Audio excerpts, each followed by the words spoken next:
The Struggling Artist Record Club is a vinyl record subscription service where I hunt and curate the best punk and punk-adjacent music out there and mail their record to your door each and every month. Imagine finding your new favorite band from across the country without ever having to leave the house. It doesn't get much better than that. The excitement of discovering new music just got that much easier. As a member of the Struggling Artist Record Club, you are going to receive some of the best music you've ever heard from bands you may never even heard of. Whether you've been collecting records for years or just starting out, the Struggling Artist Record Club is designed specifically for you.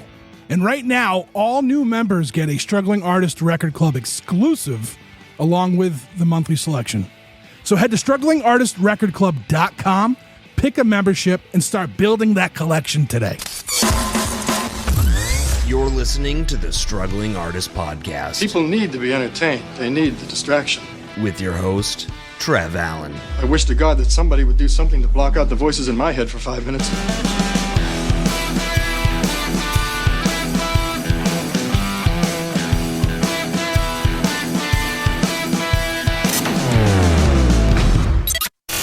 Hello, everybody. Today, our guest is the Montreal-based singer-songwriter and part of the Pouza Fest team, Guilhem.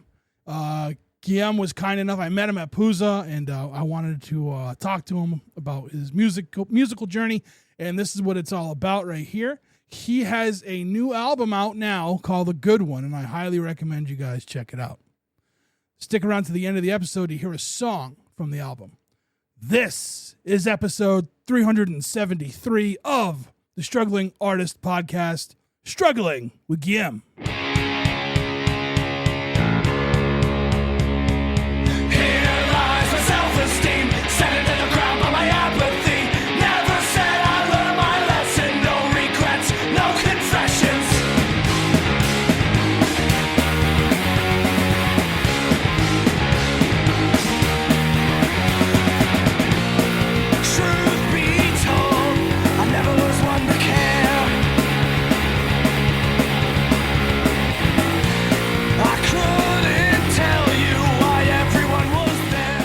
There it is. There we are. We're on. I'm pumped to do this with you, man. It was awesome to meet you at Pouza. Jeff had spoke highly of you for a while, so it was cool to place a face to the name, you know? Yeah, likewise. It was cool to meet you. Yeah. How long have you been involved with Pouza? I guess since the second year, so 2012. I'm from Eastern Quebec, and I moved to Montreal in 2011. So like the first Pouza was the weekend that I moved to Montreal. So like I was like, this is Montreal. That's so cool. I want to be here all the time, which was a good thing because that's the exact moment that I was moving in. And then the year after, I started volunteering. I was in charge of driving bands from the airport to their hotels or to the venues. I was 19 back then, so it was a cool thing for me to drive like the Lawrence Arms and Lagwagon and Hot Water Music, and I was like, that's pretty cool. And then the year after, I think I don't know, I don't remember if I was still driving bands, but I was one of the venue managers. And then the year 4, I did the same thing. Year 5, I think I did the same thing. And year 6, year 5 or 6 is the year that I became one of the shareholders of the festival. And I guess I became more involved at that time. Yeah, that's awesome. That's awesome. So moving to Montreal, was that like, did you do that for like music, or you just wanted to change, or? Well, I'm from a small town that's like, I wanted to live in a city. Montreal is a fun city. And also I went for school, like I went for college.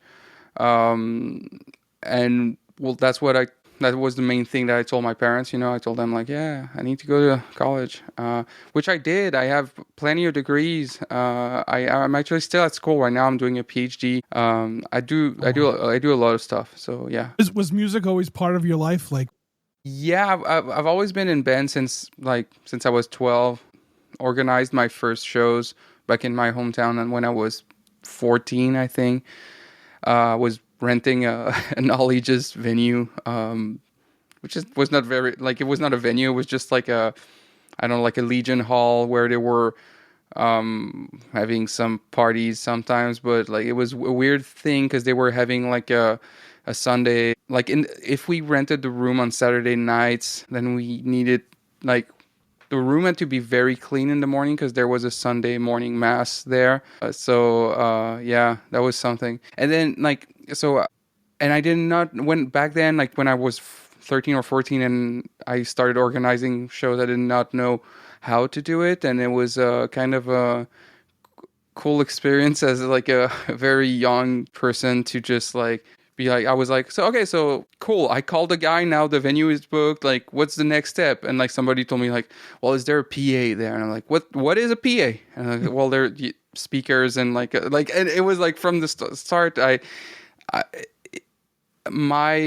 guess my upbringing was very DIY. Like every time I needed something new to be added to the process, I was always like, all right, so what's next? Like, what do we need to do? And it did the same thing with my bands.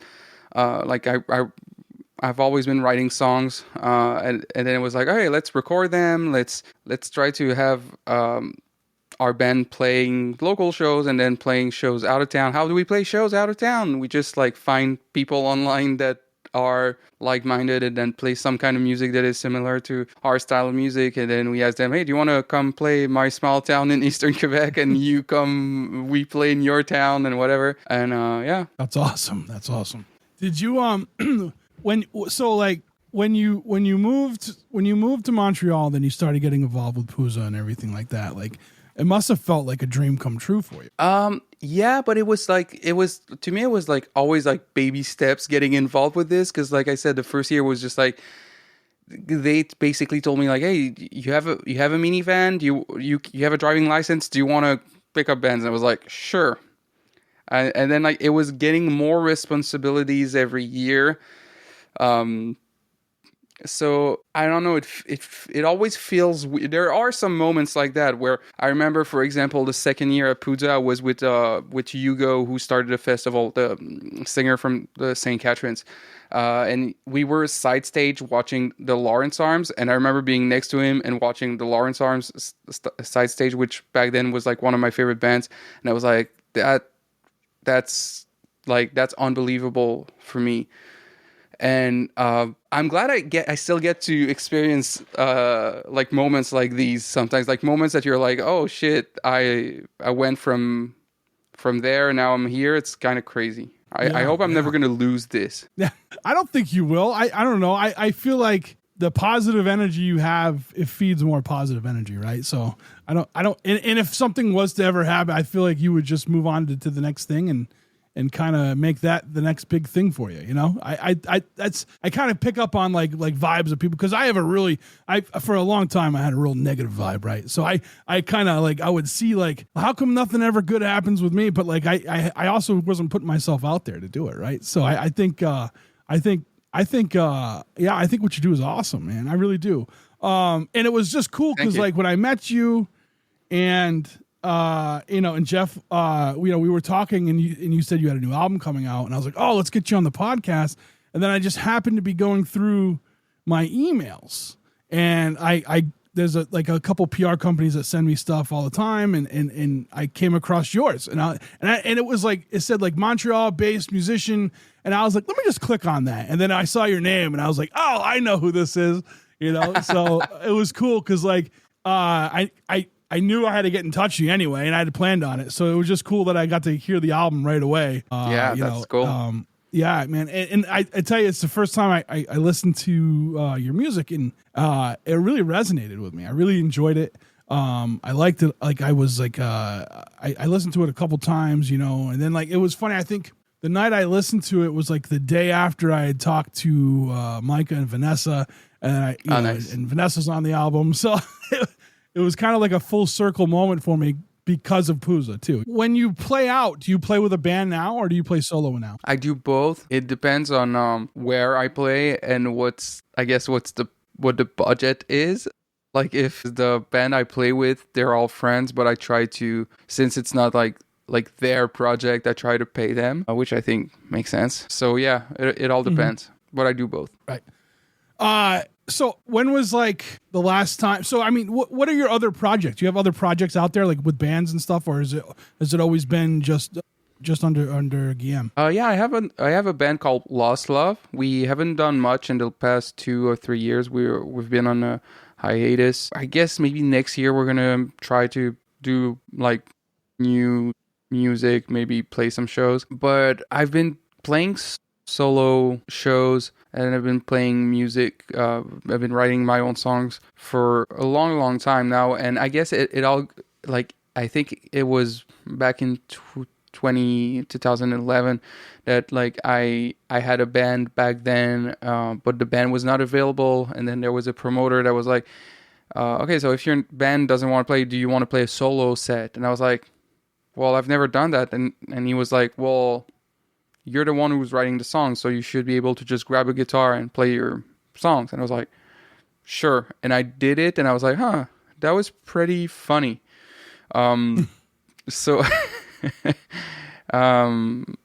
so I guess that after that I was like, all right, so that's something that I can do, and I started doing it here and there. And I guess that at some point I realized that it was very cool it was something that I really enjoyed, like doing solo acoustic tours, because like you get to travel around the world and you don't have to travel with a band, and it's not as expensive. You're more alone, you're more by yourself, but also you get more freedom to do what you want. And there's also there's always the money aspect of it, that like if I lose money and I'm by myself, it's not that bad because I'm just like I'm on my own. But if I book a whole tour for me and 3 of my best friends, and at the end I ask them for money because we did not break even, then I would feel bad. Mm-hmm. So yeah, I guess it's the solo thing started because I wanted to travel a little bit more, and I guess I wanted to do more than just, because I think my band Lost Love at that time was playing a lot of shows, but I wanted to play even more, and not the rest of the guys in the band were not as available as I was, I guess. Right on. And so with the new album, right? So the new album, a good one. It's tell me about it. Tell me, like, did you write these songs for an album, or were you just kind of writing these off and on? It was like I wrote all these. I've been writing these songs since 2021, and I feel like I had this idea in mind that I wanted my next album to be not a coherent album, just like some songs, because my previous album, or I guess the albums that I've made so far, I always thought of them as like almost like I think it was Ian, like Guy Fawkes, that said this on your podcast. He said like that he likes to see an album as like a book. There's there are chapters, and there needs to be some like a coherence in the whole thing. And I've always thought about my albums like that. And for this one, for a good one, I was like, nope, it's just songs. Yeah. There are some common themes, I guess, but it's not like, at first, the first name of that album was supposed to be something weird. Like the name of the album was supposed to be Very Creative, Weirdly Poetic, or Really High. And that was supposed to be the name of the album. And every time I was telling that to people, they were like, that's not a good name for an album. And I was like, yeah, I don't know about that. I think it's a good name for that album. But I kept on telling everyone, like, my next album, it's going to come out at some point next year. It's a good one. You're going to like it. You're going to love it. It's a good one. Yeah. And then at some point I was looking for a title, and I was like, that's the name of the album. That's a good one, because I keep on telling everyone it's going to be a good one. So I guess. That's awesome. I tell you, because and I ask that because in the vibe I got from listening to it, like, yeah, they're individual stories, and I like that. Like I'm a storyteller, right? I write. So like whenever I find an album, like, and there's still like, you can always have one. You can always write songs that tell a story and still have an overarching feel to it and all that stuff too. But like, but yeah, like with this one, like each song it like put me into like a world, right? Into like this whatever you're singing about. Like I was in the room watching it break down, kind of. You know what I mean? Yeah, that's cool. I felt that throughout this whole thing, and I liked it. I liked everything about it.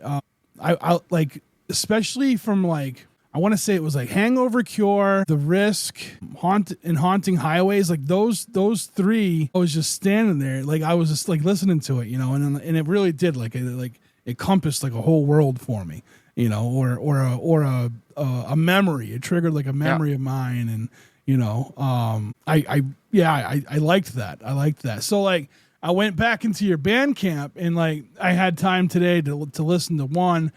And I listened to, I'm going to butcher the name, so I'm not going to say the EP that came out in 2024. Yeah. And the name is Amateur Scudo. Yeah. Yeah, that was the name of this is just a weird pun. It's all in French, but it even works in English, you know, because there's prosciutto, you know, and so there's amateur shudo, I guess. Yeah. And so that was there. So these songs, like, they're in French, right?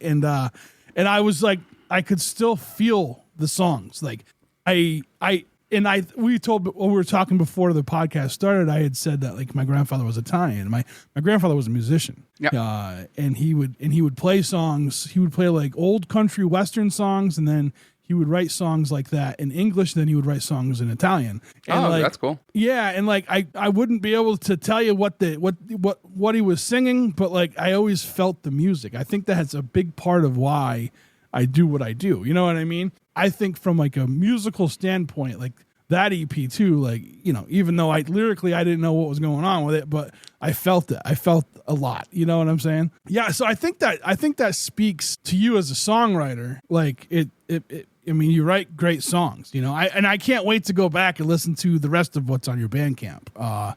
Because if it's, you know, so I've gotten a dose of like a collection of songs, right, from a good one, and then Amateur Shudo,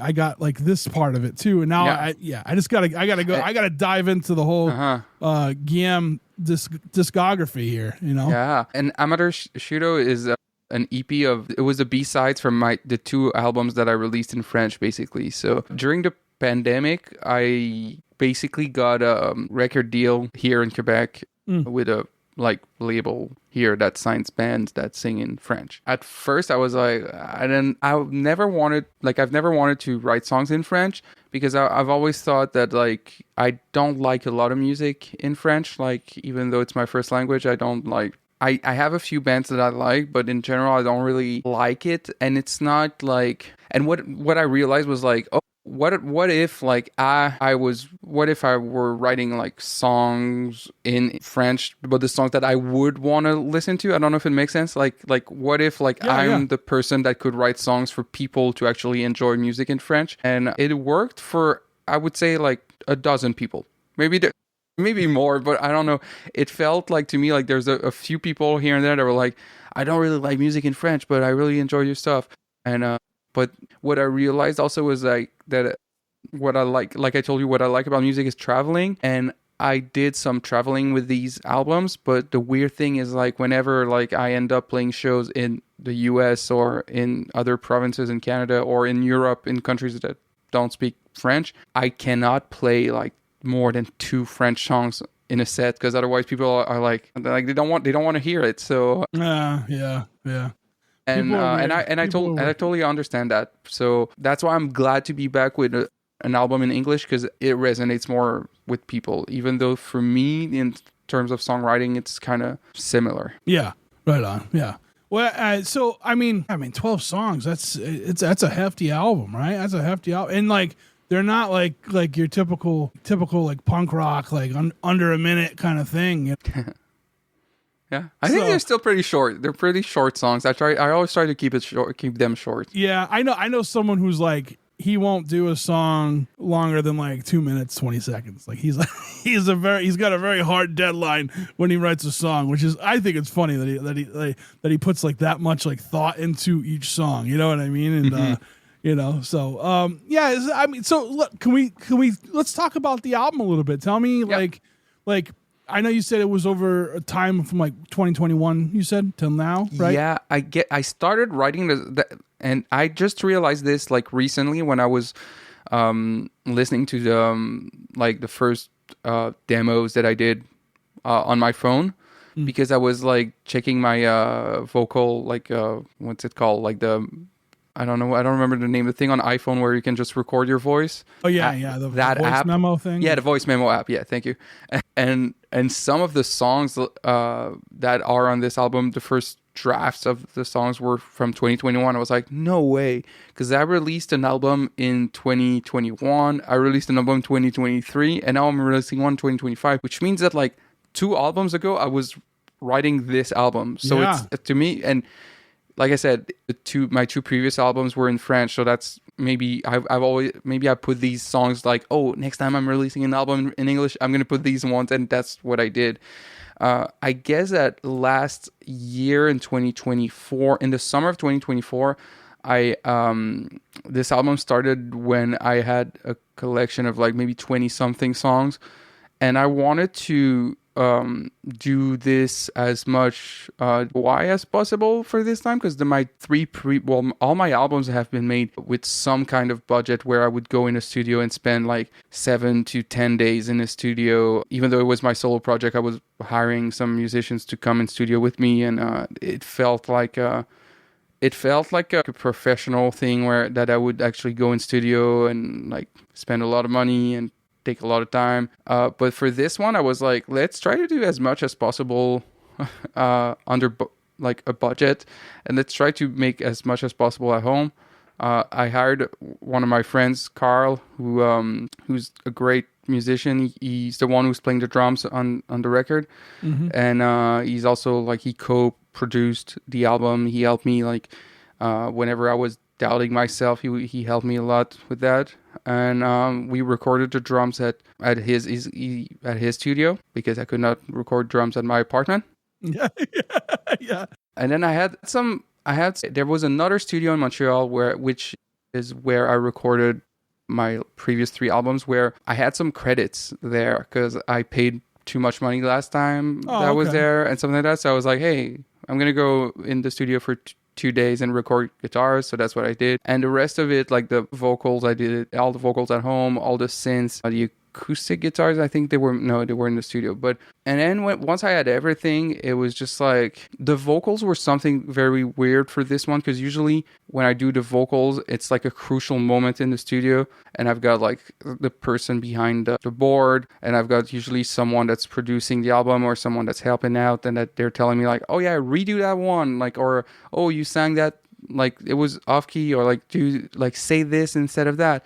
But for this album, I was alone at home. Yeah. So I just had to be like, this is good enough. So most of the vocals on that album are just like first take, or sometimes second take, third take. But I rarely did more than, I guess, 4 or 5 takes, because I was like, that's my voice. That's how it's going to sound. I know I might be off key there, or I know I might pronounce this word weirdly because English is not my first language again. And I don't know. I guess at some point I was like, that's what the album is going to sound like, and that's fine. Right on. Now, so I mean, it seems like, because we were talking in the beginning of this episode, and you were saying how like learning, like getting into the music industry and like doing things, booking shows, and then what led you to, you know, Puza Fest, like kind of was like all DIY. So it kind of feels like you kind of went back to that with this album, like you said. Did that feel good? Was it happy? Were you happier with it? Were you like, was it more fun for you kind of doing it this way as opposed to like going into the studio and doing all that? Yeah, it was more fun. I guess I expected everything to go more quickly. Cause I feel like that's one of the worst things about like when you write music and then you record it. It's the lapse of time between the moment you write your song and the moment where it's released to the public. I thought it was going to be quicker than that, but I guess that other than that, I really enjoyed it. I think that the next album that I'm going to make for my solo project is again going to be something more DIY, just because I can. Mm-hmm.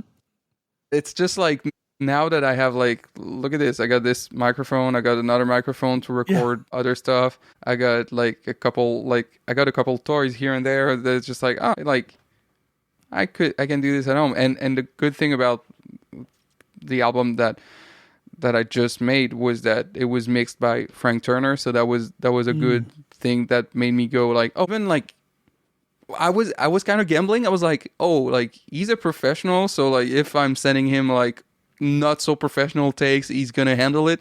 And I think he did a great job with that. So yeah. That's awesome. I remember like the first song, Small Talk, at the first mix he sent me, I replied, like I sent him a note and I was like, can you turn down the auto tune? Cause I feel like my voice is just like, it's weird. And he said like, I did not put auto tune. And I was like, oh geez, my voice sounds good. I guess that's that's awesome. That's like a pleasant surprise. Yeah, right? yeah. I was like, can you? Yeah, because I thought like, oh, but you tuned it a little bit. And he was like, yeah, just a tiny bit, but it's not crazy. Yeah. And I was like, okay, cool. That's cool. That's cool. So vinyl. You have vinyl coming out for this one too, right? Yeah, I already have them right now. Oh wow, cool. Yeah, I did. I got them printed, the vinyls and the CDs, and I had them at Puzza Fest this year, which I did not advertise. It was not advertised maybe very well, because right now, every time I'm posting, well, right now, we're in August right now, so I guess a month ago when I was posting stuff on the internet about my album, I always told people, pre-order my album, but actually I should just say order my album because it's ready and I'm sending them, like, but I just like get it early. Yeah. You get it early. I had a couple people buying my album online and it was just a pre-order and the message probably said like, you're going to receive it like mid-September at the end of September, and they received it in July and they were like, what? That's awesome. That's awesome. I get excited about, I'm a big vinyl head. So I get excited if I get something early or whatever. Like I had, a couple of friends that had like, they had an album coming out and they sent me a test pressing because they know I collect them. So Nice.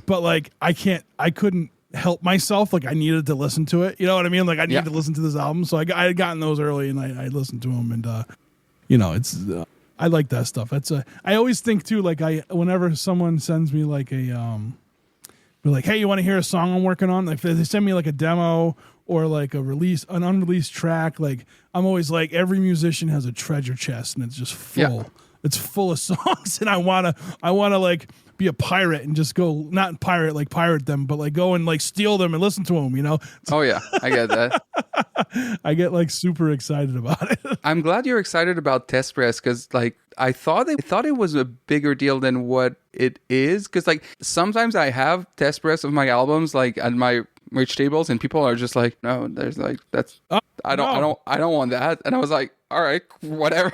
I think the collectors, so like I'll get different variants of like, see how I have like different color albums behind me, like I'll get the different variants just to have the extra I totally became a collector, and it was like it happened out of nowhere. Like I was buying records at like yard sales and like flea markets, like just cheap ones to listen to on a cheap Jensen 3-speed with like with a built-in crappy speaker, and then I joined a record club, and then from there I just like, I'm sorry, what's first time I got like a different color of a vinyl, I'm like, they make these in different colors? Like I was so behind, I didn't know that.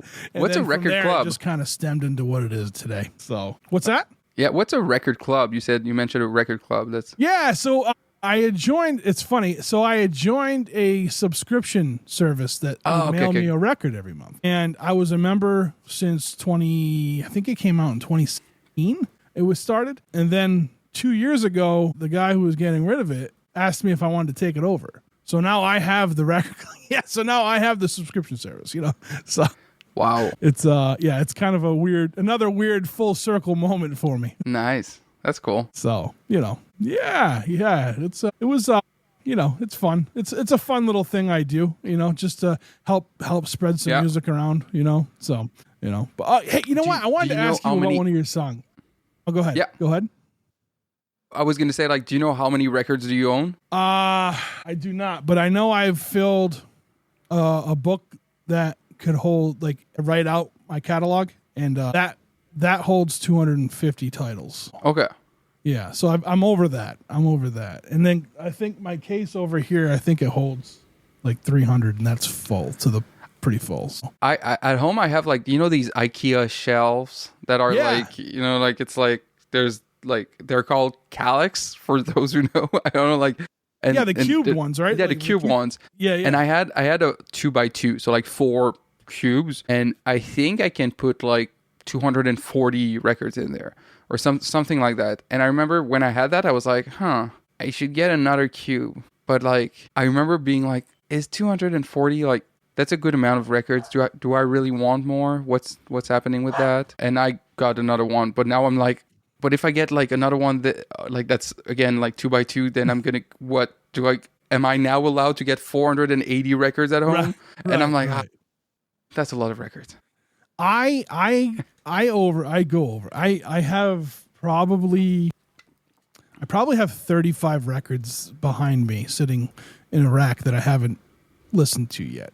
It's in my I need to listen to section. Yeah, I got that too. So and like a stack of them I got at Puza. So while I was there. So I just got to buckle down, and what happens is like I'll go to put one on, and like if my record player if it's a 45, like I have to change the belt, like I have to move the belt on my record player. Mm-hmm. So then that ends up being 45 day. Like I'm going to listen to all the 45s I have, if that, or not Nice. all, but like, I'm going to, so like, yeah. So some get like, all right, I can't listen to this one yet until I put it back to 33. And like, I am absolutely ridiculous, Guilhem. Like I really am. I get that. I think I'm the same. Yeah. And like I have like, so I had those cube things too, right? I had gotten some cheap ones, and they were tall. Like they were like, what are they like? I think there's like 6 or 8 like squares in each one. And I was using that. And then when I got this kit, like the shelving that I have now, it's more compact. So I was like, well, I'll just get rid of these cube things. But then I realized like, hey, I can put my books on here. Oh yeah. So I have like books on one. I have movies in one. I about 3 months ago, I looked around. I'm like, where the fuck did I get all this shit? Like I used to live so like sparingly. Like I had nothing. And like, it was like me and my dog and my television, and the television can stay if I have to get up and go, And now I have like tons of stuff. And I'm like we had a show here last weekend, and it was like, felt like it was just like I felt like people were walking in to like kind of see my place. And it's like a little weird museum. Yeah, of like, it's a museum now. You live in a museum. Yeah, I don't know if it's overkill or not. I don't know. I mean, if you enjoy it, that's cool. Yeah, I do. I'm a big fan of. Like I said, listening to vinyl and stuff like that. And like even old, like I have a lot of old ones, and every once in a while I'll go through, and then I'll bring. There's a guy who's got a local record shop, and I gave him a giant tote of records, and I was like, here. He's like, what do you want for them? I'm like, just take them. Like I can't. I don't have the room. Like, put them in your dollar bin or whatever. And like like every time I go there now, he gives me like a discount because of that. Like, what I that's mean? cool. So, yeah. So it is what it is. But yeah. So hey, I wanted to ask about "I Ain't No Fish." Yeah. Tell me about that song, because I really liked the name, and I liked the song, and like This was supposed to be the first song on the album. Oh yeah. Yeah. Wow. Okay. It's a song that I wrote after listening to Billy Joel. Because I had never listened to Billy Joel in my life, and I did for a whole afternoon, because someone told me like, it's great, you should listen to Billy Joel. And it's Billy Joel, right? The guy, the stranger, like, right? Okay, that's Billy Joel, cool, okay. And then I was like, I'm not a good, like, I can't play piano for real, like, but I was like, maybe I can write a song on the piano. And I did, and it's this song. And I don't know, I thought it was an interesting... At first I thought it was going to be a good intro, because I said, like, it's about, like... well, it's about many things, but, like, at first I said, like, that they only gave me 30 minutes to explain a lot of things that I can't really explain in 30 minutes. And it's like, I feel weird sometimes when I play shows, because sometimes I wish I could say more. I wish I could be more clever, more intelligent in what I'm saying. I wish I could be more political. and more serious. But I feel like most of the time I just end up being a clown because I like to make people laugh in between my songs. Yeah. And it's just like but it's like there's an inadequacy because like it's just sometimes my songs are very sad and it's just like I'm making jokes about how, I don't know, when I'm on tour I talk about the day that I just like lived, and I was like, hey, this morning I had breakfast and there's a dog that shat in the restaurant and that was a weird thing that was not on the menu, guys, and then this song's about being sad, let's do this, let's go, all right, it's cool. Yeah. I don't It's a know. good way to break it up, right? Yeah. Some people have told me like, oh, like we love seeing you live because like in between songs it's so great. I'm just like, what about the songs? It just feels weird. Yeah. But I don't know. I feel sometimes like more. Sometimes I play shows and I'm like, all right, I'm an entertainer tonight. I'm just here to entertain people and that's it. But sometimes I play more intimate shows where I'm just like, all right, tonight I'm a singer-songwriter and I have to tell a story. And I guess I Ain't No Fish is a little bit about this. It's a little bit about like feeling, playing shows and being like, who am I playing tonight? Who's my character? I like that. I feel like that's a good way to do it too. Like as far as like the perspective of like how you feel, you know what I mean? Like, cause you gotta be you, right? And we're each person, all of us, we're different. There's different levels to us, different layers, and we're never one thing, right? Like I feel like if someone is always the one thing, then they're putting on an act, right? But like I think being able to like, yeah, you're basing it off of how you feel is how you're gonna perform. I like that. I think it's a pretty unique way of doing things. Mm-hmm. So that's cool.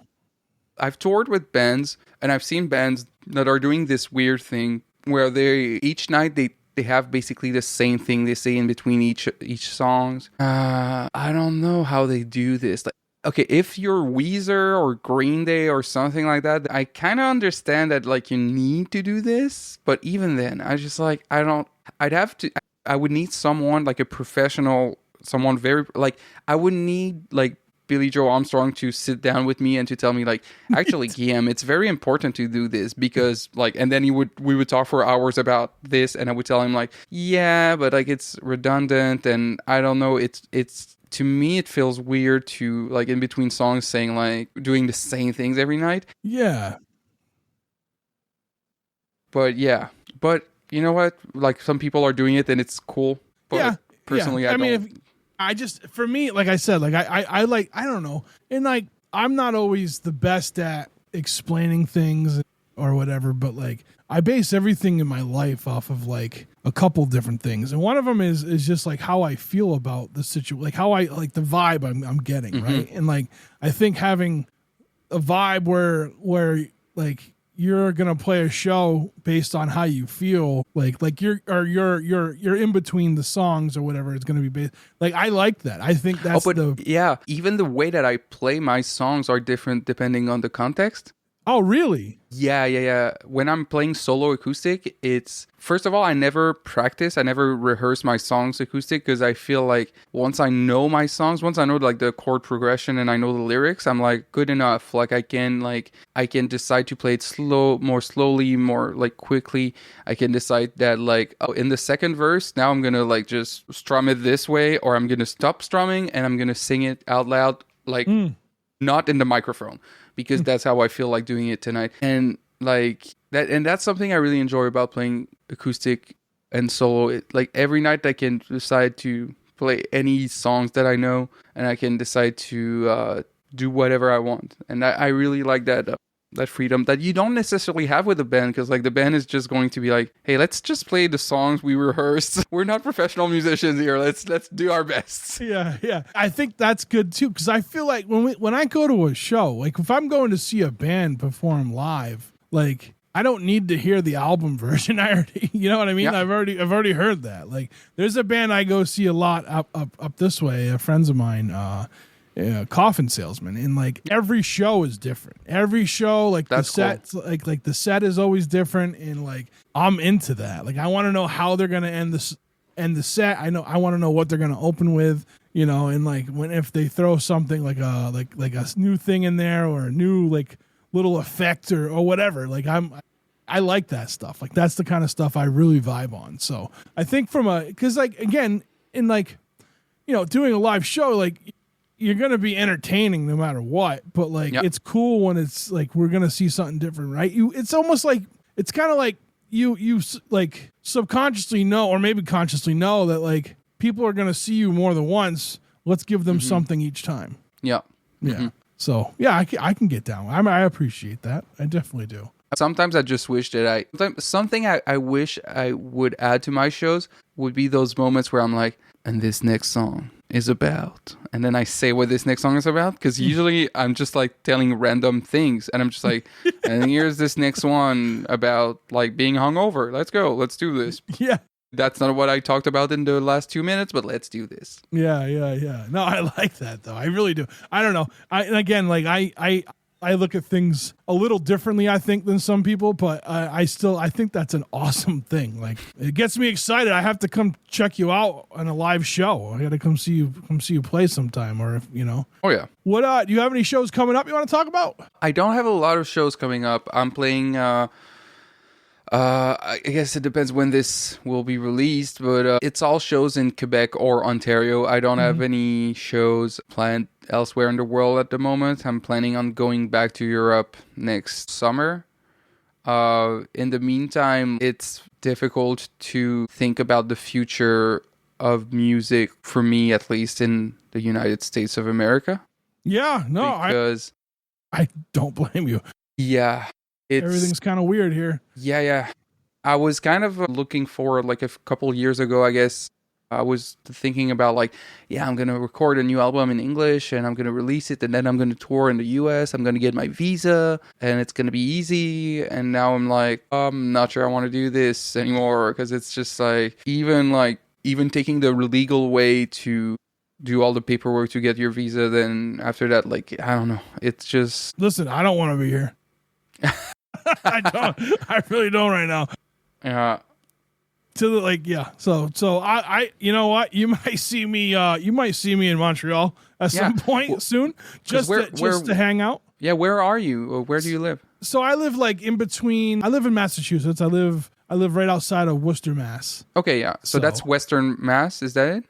Or central, but yeah. Okay, central. Okay. So, yeah, I'm kind of in between Providence, Rhode Island, and Worcester. I live like right. Okay. I'm probably like the halfway point between like Providence and Worcester. So, but yeah, no, I went to because I went up there for Pouzza Fest, and like I really liked it. I really enjoyed the city. I liked it. I don't travel that much these days, so like being able to come up and I'd come back and visit. And I really think you'll see me at every Pouzza from here on out, because I had so much fun.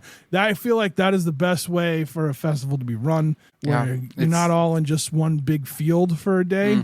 It's very difficult to organize this festival because there's so many layers of organization, and it's just like it's like we are an independent nonprofit like festival. This year we lost money actually, so and it was like it was the first year we had the outdoor stage back. The outdoor stage is like you were there, like, did you go to the outdoor stage? I did. I went to the outdoor stage for the Call Me Rita set. Oh, cool. Yeah, while the wrestling, there was like a bunch of wrestling going on.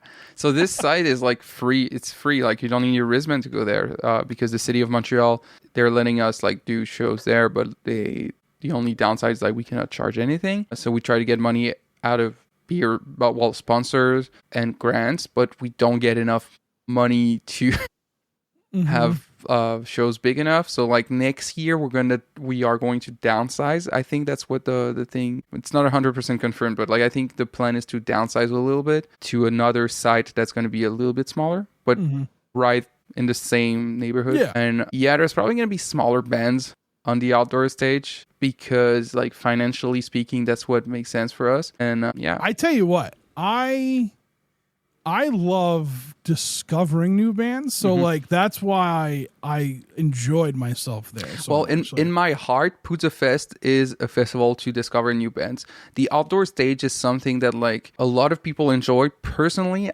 I think it's cool that we get to expand it to an outdoor stage that's free and it's all ages. So like you can bring your kids and it's like there's something cool about it. But for me personally, if this was 100% my festival, I don't think I would like have an outdoor stage just because like it's so much stress, so much money that we spend there. Yeah.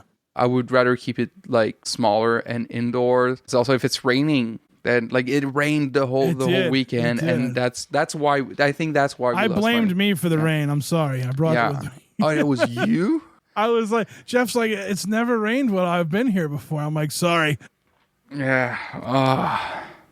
So yeah, don't bring the rain next year. No, I won't. I'll try not to. Yeah, that's what I tell people because there are a lot of people that are comparing like our like Pouzza Fest with other bigger festival in Quebec or in Ontario, and every time they're like, oh yeah, but I can get a pass for this festival in Quebec and it's gonna be cheaper and I can see like bigger bands, and I'm like, well, you go ahead and go there because that's not the point. Right. The point of Pouzza is you buy your pass.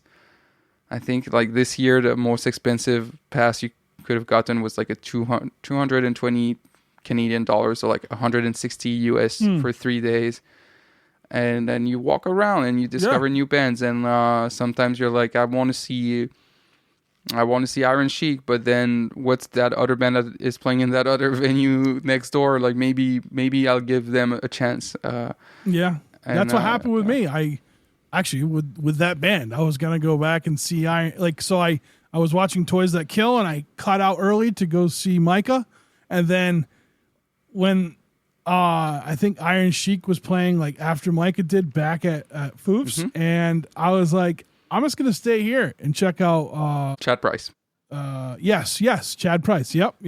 So, damn, you had the whole schedule in your head. Yeah, that's awesome. But just for a few months, because then the new one will be. Then it's the new one.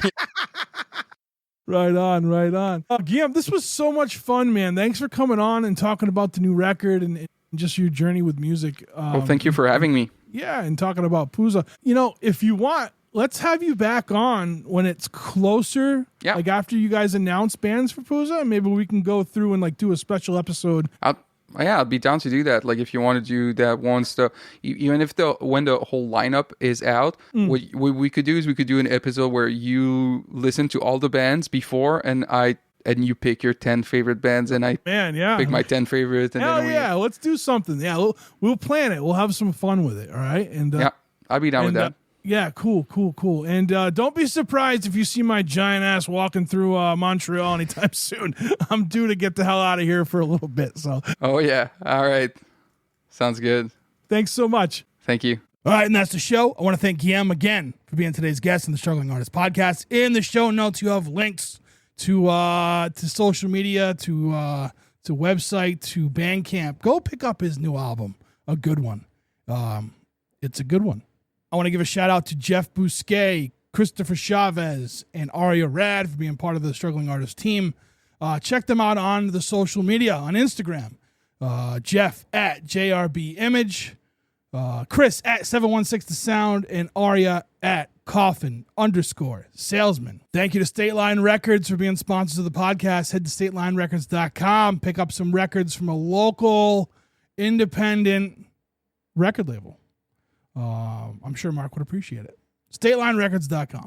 Thank you to Jamie, Mike, and Matt, the members of Loser Circle, for allowing us to use their song Great Illusion of Time off their album Took Long Enough. If you go to our website, thestrugglingartistpodcast.com, go under sponsors, you'll see a link to their Bandcamp to buy that record. People over at Patreon, thank you so much.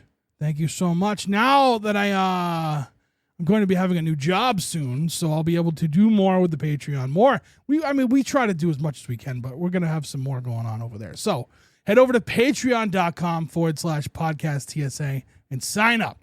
We have tiers from free to $3 to $5. What is it? Free 2, 3, 5. That was annoying. Sorry. Check out our tiers. See what you get. Sign up today. Everybody who listens to the podcast, tell somebody to reach out to us and get on the show. or shares a podcast episode with somebody, thank you. Seriously, thank you. That's why we do this. Each and every one of you. That's why. I hope you've picked up on some stuff over the last couple years. I hope this isn't all for nothing. It could be. I don't know. Who knows? I know I've learned quite a bit over the years. So thank you. We are coming up. Well, we're a few months away, but we're coming up on like the 6th year of the relaunch. Yeah, that's crazy. It's crazy. We've been doing this a long time. This was episode 372. It's wild. It's wild. Anyway, thank you everybody who supports us. If you want to reach out, Trev at thestrugglingartistpodcast.com, or you could do a text or a phone call and leave a voicemail on the hotline. That number is 774-570-1552. And it's time to get out of here. We have a song to play. Guilhem was kind enough to give us a track off of his brand new album, a good one. This song is called I Ain't No Fish. Until next week, take care of yourselves. We'll talk to you then. All the words are meaningless unless I can explain the context. They've only given me half an hour.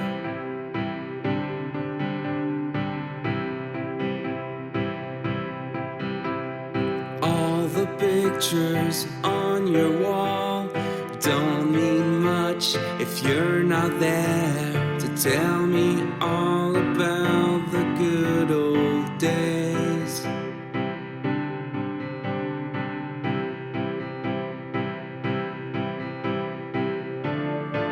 And I know everyone's got problems of their own, so why bother singing about this if all I've ever needed is more than I can get?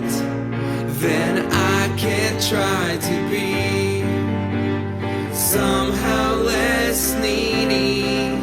If all I've ever needed are things I can't control, Mama, I still can't fly this crashing plane. Mama, I still can't breathe.